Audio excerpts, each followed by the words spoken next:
All right, we're live. They can hear us, but they can't see us. It tagged you in case you want Okay, perfect. to throw it up.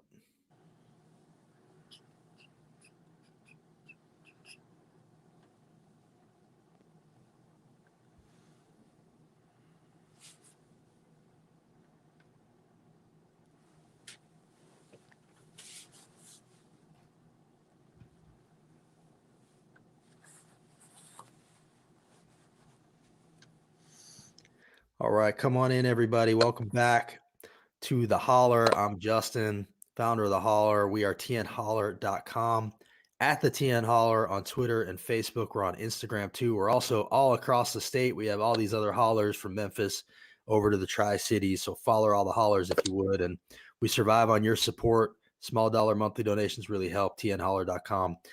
We have a special guest today, someone I'm a fan of. I've been watching from afar for a while. Josh Black. Josh, how are you today?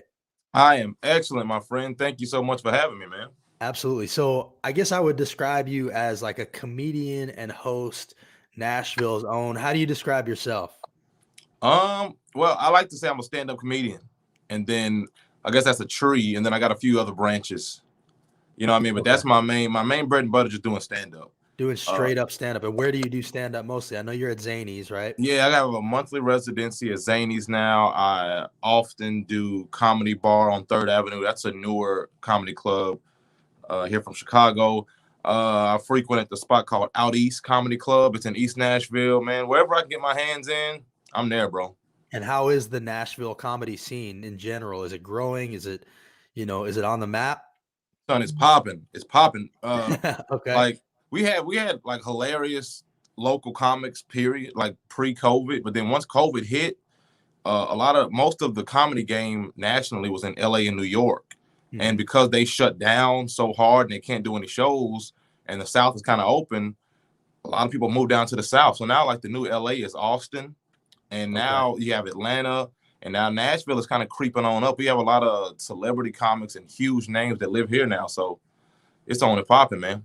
It seems like you become a little bit of a voice for the area. You've been doing your host stuff. You go out, like when the tornado hit, you were out there with the people. Do you enjoy that man on the street stuff? Is that fun for you? Yeah, man, I love it. That was like the first piece of content that I came up with that kind of worked. It was pre-COVID.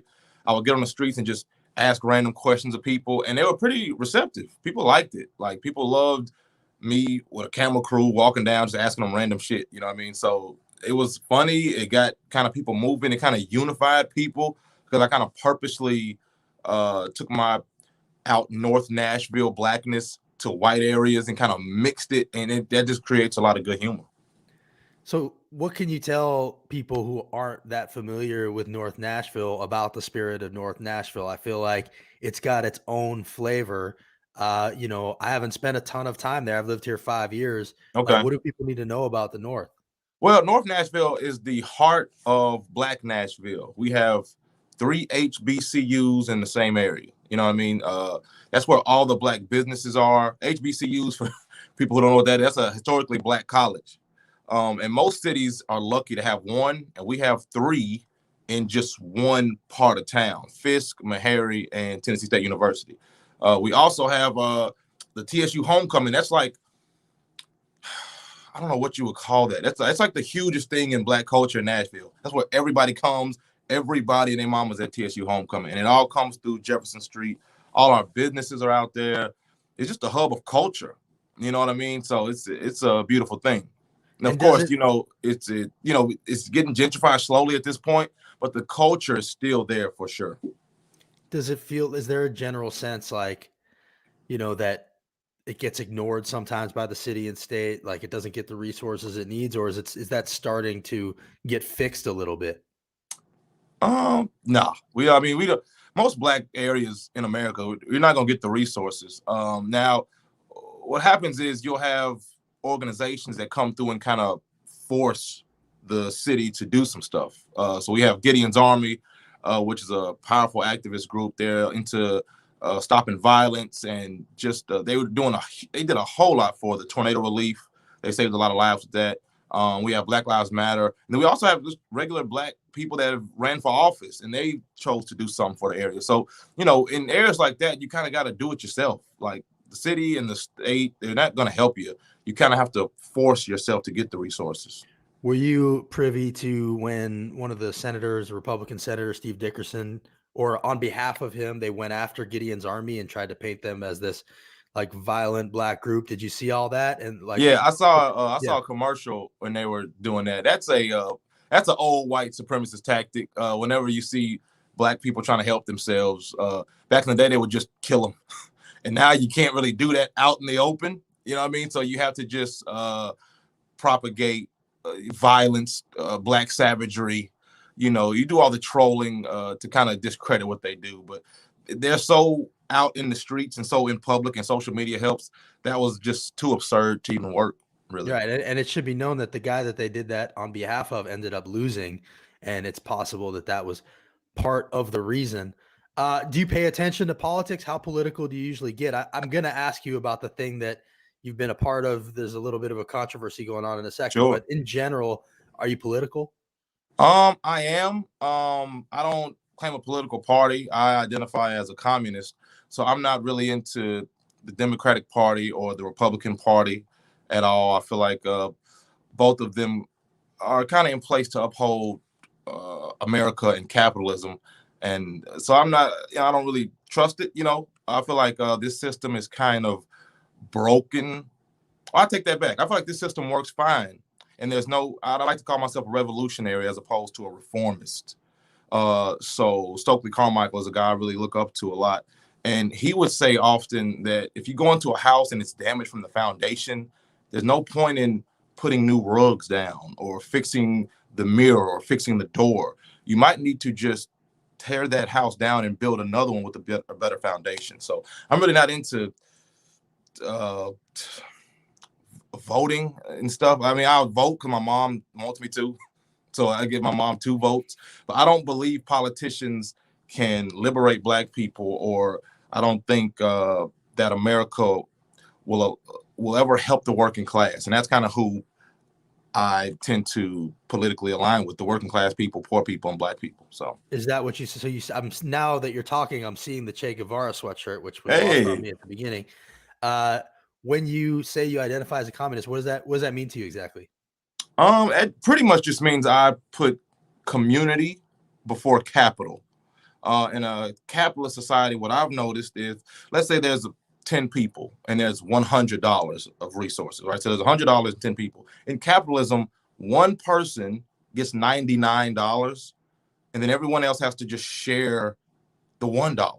You know what I mean? And I feel like that's insane. And so in America, we have, I think, the top 1% or 0.1% have 99% of the wealth. And then the rest of us are just scavenging for things. And I think that's insane. So we have homeless people. We have the highest homeless rate. We have there's people struggling for jobs. You know, I've struggled to trying to get jobs, try to just feed myself. And it sucks, man. Like the living rate in Nashville right now, I believe, is $21 an hour just to live here. And the minimum wage is still $7.25. So I feel like I'm just the type of person where if it's me and there's 5 of my friends and I have food, there's no way I'm going to eat and just let them sit there. I'm not that kind of person.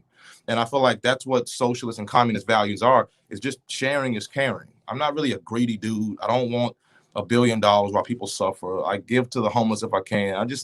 And that's what I feel like capitalism teaches us: greed. It teaches us selfishness. It teaches us gimme, gimme, gimme, mine, mine, mine. And I think that's not a real way to live in society. Well, I a lot of what you're saying is resonating with me. I definitely feel, I'm on the side of the worker. I think that's definitely where the line is drawn. A lot of the issues that we talk about shouldn't be partisan issues. It's about special interests against the people. It's not 99% in the top 1%. It's close though. It's too close. And you're absolutely right about the minimum wage, $7.25 an hour. People need to know that Tennessee actually has the highest percentage of minimum wage jobs in the entire country. And Crazy, the man. state government has a law. They love to talk about how they're huge fans of small government, but the state government actually has a law that preempts cities like Nashville from raising their own minimum wage even if they want to. So there's a fight going on right now at the national level, obviously about the minimum wage. Some moderate Democrats have already given up on keeping that as part of the COVID relief package. The one thing I would say though is like, how do you fix it if you don't participate? I see Sure. that Donna is saying broken system can be fixed if we vote. Stacey Abrams proved that. I mean, she proved that you can win some elections. I don't Sure. know if the system is fixed Now, but how do you fix it without participating? I believe in ground up as opposed to top down. So as opposed to, let's say, trusting our gut. Now, mind you, if you vote, I'm not trying to say you're a sellout or you're weird. I don't Sure. believe in it. I just think if we all want to go to, let's say me and you want to go to Florida. You might want to fly. I might want to drive. But as long as we're trying to go to the same place, I feel like you're still a comrade of mine. So I don't want to shit on voting or anything. Sure. However, no, I feel like that. it's going to come from the bottom. We're going to have our own organizations. We're going to have our own way of communalism. We're going to have to find different ways to barter our products to each other, rethinking certain things, because I can't see. I think Lucy Parsons once said, "The rich will never allow you to vote your way to liberation." So I just don't know if they'll allow it. Like, and even if we do get the minimum wage rate, let's say we get it to $20 an hour, I have a feeling. Let's say I'm the CEO of Walmart, and we raise the minimum wage. So you have two options. One, that money is going to come out of your salary, right, Prices, as a CEO. Yeah. So, but they're not going to do that. What they're going to do is just raise the prices of their products. You know what I mean? So then the customer has to pay for that minimum wage. You see what I'm saying? They're not going to cut their dime at all. That's the point of capitalism, is to get as much profit as possible. So if I raise the minimum wage, now everything in the store is just high, and it kind of still inflates the system. I just think it's impossible to have equality and freedom in this system. I think it's no way. There's no way. Capitalism has to have poor people to survive, but it just tells us all that we can be rich one day. It's like putting a carrot in front of a rabbit or something. But if we're all rich, if we all do what they say, capitalism won't work, because no one will be working at McDonald's. And so how do you, I you don't. know? I'm on your page in a lot of ways. I guess the one place that I sort of feel like we'd be doing the people who benefit from that a favor by giving up. And so that's why we Oh keep no, pushing. That's why a lot of work keeps happening. don't give But up, and don't give up. It's hard to cut you off, but I yeah. also think if you're trying to rebuild a system or tear down a system and build a better one, you need people on the inside and you need people on the outside. Oh, absolutely. So if you go on the inside, you start rattling things up, shaking it up. I'll be on the outside. We can throw rocks from the outside, and eventually we'll get it popping. You know what I mean? So we definitely need both, because we all can't just be on the outside of the system and without anybody within knowing what's going on. And then also, let's say we do get a new system. If we had no one in there, how will we know how to run our own? You see what I'm saying? So if you're a politician today working for the liberation of Black people, for the working class, if we do find a way to get a new system, we're going to count on you to know how the hell to go forward with our new system. You see what I'm saying? Because I'm not going to ever be a politician. Even if we change the system, I don't know how to run a town. So that's when we, you know what I mean? I feel like you could figure it out. You seem like a sharp guy. Yeah, I want people to know we can see your comments, and if you have questions for Josh, let us know. I see there's one about Dr. Glover. I'm not going to ask you that one just yet, but I will eventually. Sure. I wanted to show you a clip just to get your take on this. I think you've probably seen the controversy about kneeling Black basketball players at ETSU, obviously throughout the country. Yeah. And there was a big backlash, and the entire Republican Senate caucus wrote letters to all the colleges in Tennessee saying, don't let them do that. And this was a clip. This happened yesterday. This was a clip. This is Senator John Lundberg saying what he thought about kneeling Black athletes. And candidly, they decided to give the flag the bird. Is that acceptable to you? No, sir. I've got to tell you, and there are several of us, and in fact, I'm sitting next to Senator Crow, who wore the uniform. And frankly, sir, in my mind, putting that knee down gave the bird to our flag, sir, and I don't see a difference. Tell me what that difference is. All right, so he's talking to the president of ETSU, and he's saying that taking a knee is giving the flag the bird. This was actually followed by a really impassioned speech from Senator Ramesh Akbari, who talked about being called the N-word and stood with the players. What are your thoughts about either A, what he just said, or B, in general, about athletes kneeling? I believe if they really cared about the troops, we wouldn't have so many homeless vets. Like, they got to stop acting like they care about the military. First of all, have you ever seen a military recruit in a private school? I haven't. Yeah, I've never seen that. They only go to poor and middle class areas, and 90%, I would say, of people that are in the military are people that just needed benefits. They're just poor people. They don't necessarily want to fight, but they need food and shelter for their family. You know what I mean? So these are poor people fighting battles a lot of times that they don't even know what they're over there for, how long they're going to stay. Their families don't know what's going on. And this is patronizing to them. You see what I'm saying? So it's not like they actually really care about the military, because I feel like they're some of the most mistreated workers in our country, truth be told.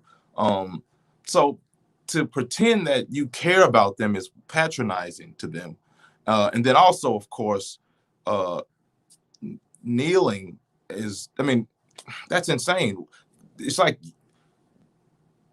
we did a protest in the 60s where people just wanted to sit in. You said it was legal for us to go into a restaurant, and then we go into a restaurant, we don't say anything, you spray us with hoses, you sick us with dogs.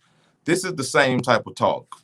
You know, you protest and you do it peacefully, you kneel because you don't feel like America is one nation under God, indivisible, with liberty and justice for all. So you kneel as a protest to that. But they know that this is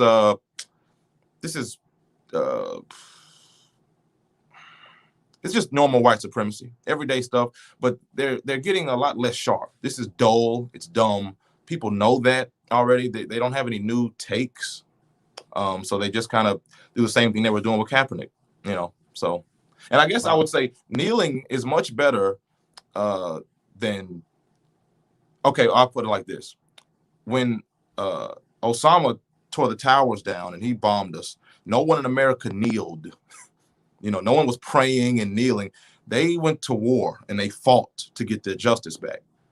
Now, when black people are terrorized, we're not doing that. You know what I mean? But you have to understand, America thinks that is normal to do. So if America gets terrorized, they go to war and they fight for their justice. When black people get terrorized, we're just trying to kneel, dude, and say stop doing it. So it's hypocrisy. Right. It's hard not to draw the contrast also with the attack on the Capitol. These same Republicans had no problem with that. I mean, not had no problem with that, but you know, they fed the lie that caused it, and also weren't sitting around, you know, condemning the sentiment behind it. So, you know, I think you're absolutely right about that. All right, let's take some questions. I'm glad I asked you about that. I think those were salient points. Gotta ask you, I see Joel, my buddy Joel, asking about the Steen question. I guess I'll give a little bit of a sort of context for people who maybe aren't aware of what's going on. Scoop Nashville, Scoop Clarksville is a site run by Jason Steen. Jason Steen tends to, you know, talk about everybody that commits a crime. He puts up their mugshots. He's, you know, that seems to be a habit he makes, and it really vilifies people a lot of times for crimes. How did you get involved in this? I saw that I never really liked it. I never really liked Scoop Nashville because of how it kind of demonized working class and poor people who are just having a bad day. And he never really asked their side of the story. He would get a police report, put it up, make some kind of funny story mocking them. And then if they were not guilty, he would never go back and fix it. Meanwhile, their whole church, their job has seen it. They've been fired. Their life is pretty much ruined. And he's done this to thousands of people. I never really liked that, man. So I saw that he called 3 activist women B-words and stupid. And I felt like I had a platform and I had a voice, and I was like, it's time to end that. So I just spoke out against it. I exposed it for what it is, the predatory, racist, anti-working class, anti-poor people thing. Then he's just making money off of vilifying black people and poor people. It's disgusting, man. He's extorting people. He's exploiting people. And I spoke out against it. In the city, they ran with it. They loved it. They rallied behind me. And that's just kind of what it is he lost 1,000 Facebook likes within 2 or 3 days. Gideon's Army got behind me on it. Activists got behind me on it. It's just normal stuff. But a lot of times people, you weren't aware of it. You know, it's like if you watch Jerry Springer because it's funny, and then someone makes you aware of how it's exploiting poor people, and you're like, whoa, that's a little cringy. And then you don't like it anymore. So that's all it was. Well, I definitely saw that you spoke up, and I saw that people got behind you, and you were not the only one, I think, that had an issue with what Jason had been doing. I know that he's up in Clarksville doing a lot of that now. And, I think the link that you make between crime and poverty, it's unmistakable. The facts bear it out that, where poverty exists, that's where crime exists. That's where gun violence exists. So, that's he's dehumanizing that in what he's doing every single day. And I think, you're showing that you understand that there is humanity behind those pictures. And I think that's a really important thing to do. Yeah, it's pretty bad, man. And there are a lot of, like I said, there's a lot of there's a lot of crime from the ruling class as well. Like we talked about the crime of $7.25 minimum wage. Teachers haven't gotten a raise in years, and they have to work 2 or 3 jobs. Dude, that's criminal, man. Like Walmart employees can't unionize. If you're in a Uber and you're driving Uber, they've been working harder than ever, and now they can't unionize or even get sick leave if they get COVID. That's criminal, but that is bourgeoisie crimes. He doesn't report that. He only reports petty stuff of poor people that try to steal some bread or something. It's ridiculous. And also, he has like 4 teeth in his mouth, so that's hard to look at as well. That's not good for anybody. Well, I'm not on the wagon of making fun of people's looks, but that's between you all. You're a comedian; you can get away with that stuff. So in general, what's the best way for people to support you and track you and follow what you're doing?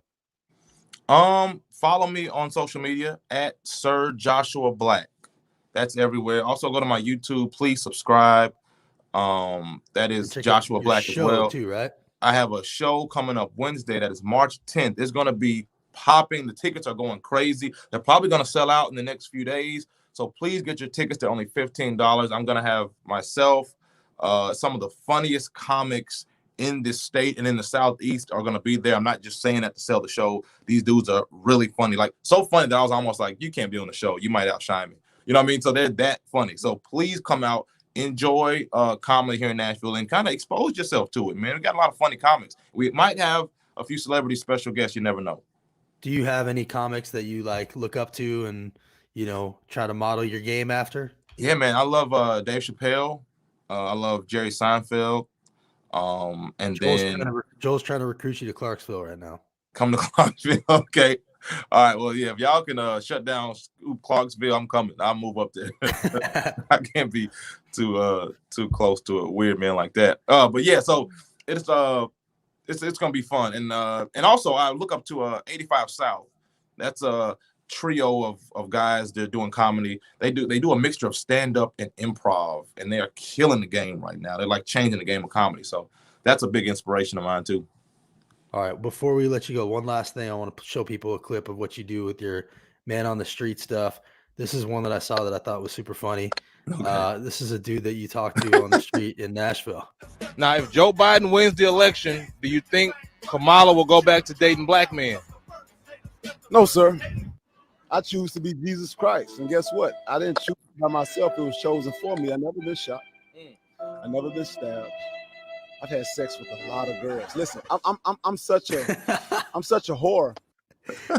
I was celibate for a year before I met my wife, and I was celibate 4 years before I met her. She was valedictorian at Whitehaven High School. She graduated from Vanderbilt almost, and I went to Ole Miss. And that was you. I like that you asked him if that was his bus. The only reason I Ole Miss is because she didn't do it.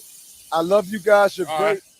So good. All right. Well, so that's some of Josh's man on the street stuff right there. That's fantastic. That guy's the more of that, the better. If you have any of that stuff that you want us to share, always let us know, man. Okay. Well, I had to stop doing that, man, because it gave me COVID. Oh, did it really? It literally did? Yeah, literally. Well, part of your problem might be that you're not wearing your mask. You know what? That could be it. It was how funny would it be? How funny would it be if he gave me COVID? It's like I'm gonna give you 10,000 views, but I'm also gonna give you extreme fatigue. That's not possible because he's blessed by God. And that's God wouldn't have done that to him. He's Jesus himself. He actually, yeah. All right, Josh. I really appreciate you coming on here, man. And everybody follow Josh, know him, and support his stuff. He's a funny dude. We will Thank see you so much, guys. bro. Anytime you want me, man, I'm pulling up on you, dude. Hey, are you coming on Wednesday? What you got going on? Wednesday night, is that your show? That's it, man. I'm gonna try to clear it with the missus. We got 2 tiny little kids, so it's always hard to get out. But I'm gonna try it. Okay, I got you. Don't get in trouble Everybody now. else should. I'm not trying to get you in trouble. I know. All right, everybody. Follow all the hollers. Follow Josh. We'll see you soon. Peace. Hey, Josh, hang on one sec.